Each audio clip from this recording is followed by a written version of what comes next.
అక్షయ్ బ్రతుకుందని తెలిస్తే ఆనందమే కదమ్మా.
అక్షయ, నువ్వు అందరి కళ్ల ముందే అర్చన రూపంలో ఉన్నావన్న సంగతి నాకు నీకు తప్ప ఇంకెవ్వరికీ తెలీదు.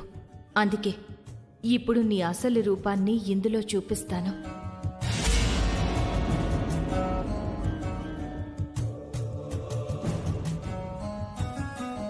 అక్షయ, నీకోసం నీ తల్లి తల్లడిల్లిపోతుంది. నీ మరణ వార్తను విని తట్టుకోలేకపోతుంది.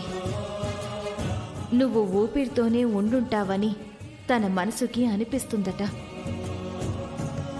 అదే నిజమైతే గనక అందరికీ నీ దర్శనం కలిగించు. అంజనంలోకి రా. ఏ దిక్కున ఉన్నా రా. దిక్కుతోచని స్థితిలో ఉన్న నీ తల్లికి మనశ్శాంతిని కలిగించు.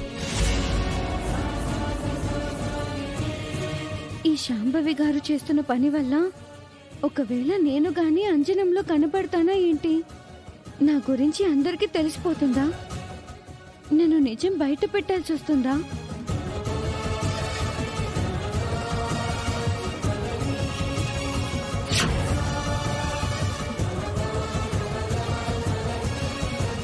నీ బిడ్డ బ్రతికే ఉంది.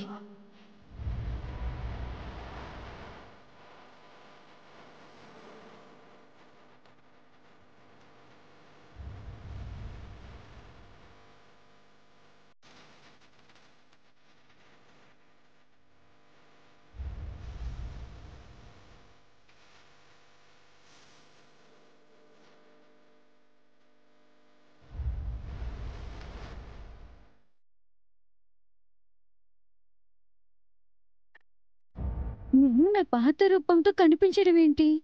ఇదెలా సాధ్యమవుతుంది? అబ్బా అక్షయ, నేను బాగానే ఉన్నానమ్మా, క్షేమంగానే ఉన్నాను. నా గురించి దిగులు చెందకు. తొందరలోనే కలుస్తానని 2 రోజుల క్రితమే ఫోన్ చేసి చెప్పాను కదమ్మా.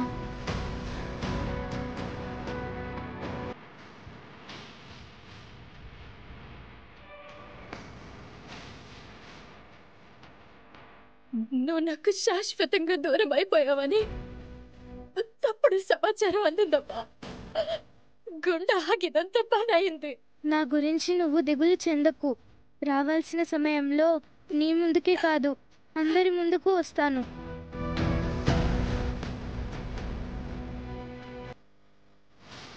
ఎవరేం చెప్పినా నమ్మకు. అమ్మవారి సమక్షంలోనే, అమ్మవారి సాక్షిగా చెప్తున్నాను.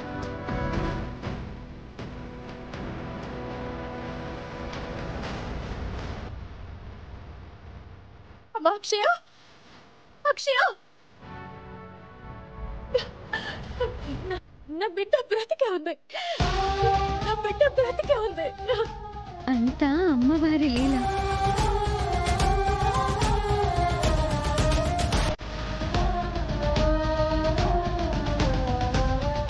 అమ్మ శాంభవి,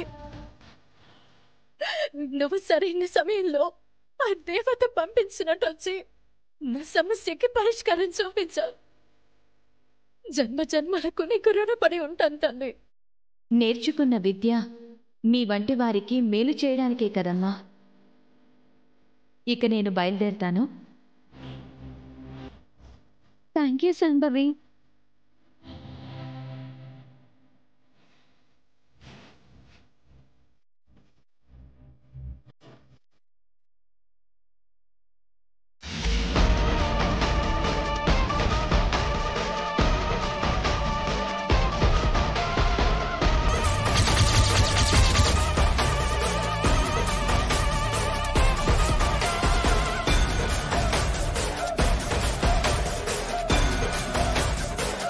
ఇప్పుడు మీకు సంతోషమా?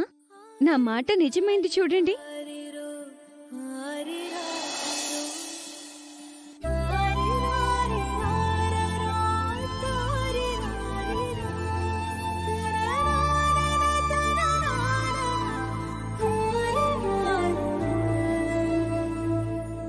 ఏమే మంత్రాలకి చింతకాయలు రాలవని ఏవో కోతలు కూసావు కదా, ఇప్పుడు కుయ్. ఎస్ఐ గారు, రాంగ్ ఇన్ఫర్మేషన్ అర్థమైపోయింది కదా, మీరు బయలుదేరండి. సారీ సార్, దీని గురించి మేము రీ ఎంక్వైరీ చేస్తాం.